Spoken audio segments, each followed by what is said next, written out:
Hello everybody and welcome back to TJ's Lego Room, and today we're going to be showing off a cool ship that I have not shown off for quite a while. And this is my Doctor Doom dropship. Oh, excuse me.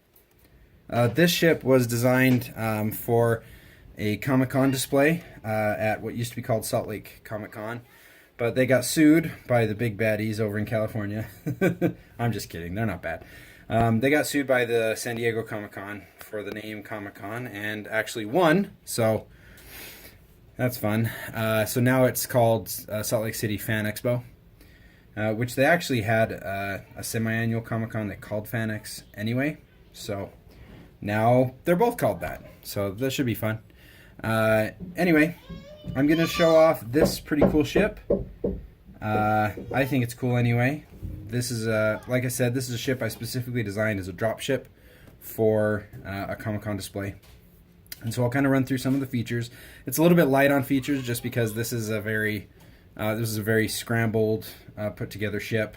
But I did include some really fun details. So anyway, the front cockpit opens. There's nothing really fancy about it.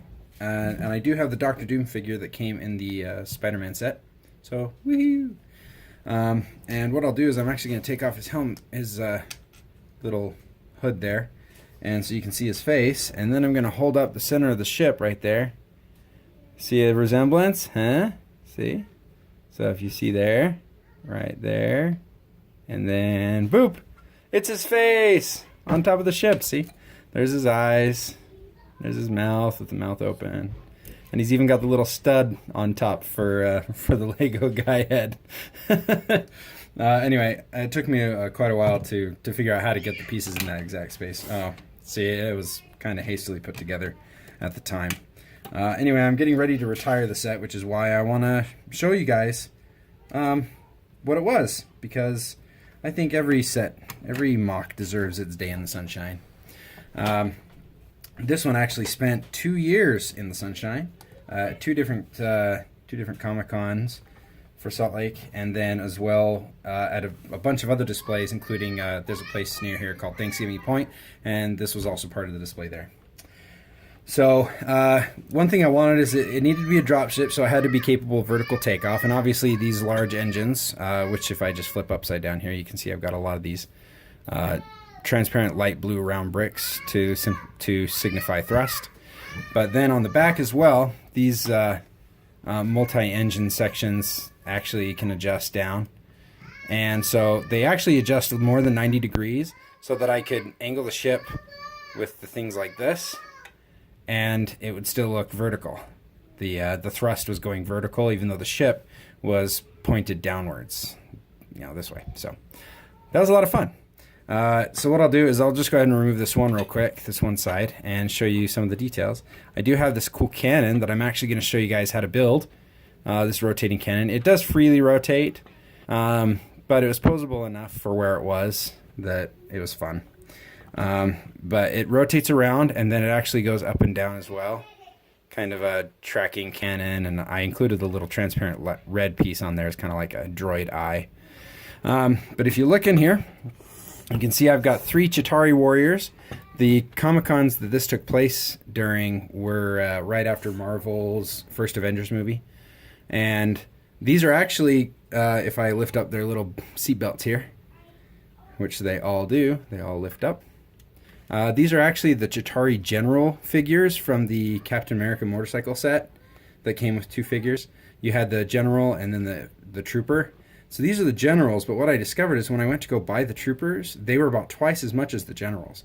The generals were going for like $1 something, and with their blaster was like $1.75. And then the other guys were actually very expensive. They were like $3 or $4 a piece because everybody wanted to build an army of them. So I figured nobody would know the difference, so I just bought a whole bunch of the generals and made that my army and made the infantry guys the generals, right? Because nobody knows. So, but one little fun feature is if I remove this, there's actually a symbol behind each one of these guys. And one of the fun things about the display is I would have people guess what the symbols were, and if they got them all right, they won a prize.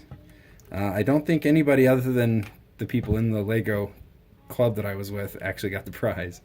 So there you go. So there's 3 of them. So if you can name them all, props. You don't get a prize today, unfortunately, but you know, props to you. I'll go ahead and take this one off and lift up each of these just real quick. Pull these guys out so you can see the last 3 over here. So obviously that one's just an arrow, but I thought it was fun. I pointed it down. And then we have the movie thing and the Empire. Now this was when the stud shooters first came out, and I really liked there was a set that actually did it like this, where they had a sort of missile launcher on there, and I thought it was really cool, and so I included that in the set because I needed something to fill up the front, and I wanted some extra guns on it, so that was kind of fun. So like I said, pretty light on features. I did have these adjustable fins out here that I could articulate a little bit to give a semblance of some sort of neat thing. If you look, you can actually see through here. I designed this base very similar to the Stormtrooper troop carrier, one of the Star Wars troop carriers, and I kind of used that as my basic design for the carrying section, and then built the rest of the thing like I would any kind of a helicopter or something. But one thing I'm going to do for you right now is I'm going to show you how to build one of these rotating pods. So if you stuck around this long, I'll show you all the pieces and show you how to put these together. So I actually have all the pieces right here.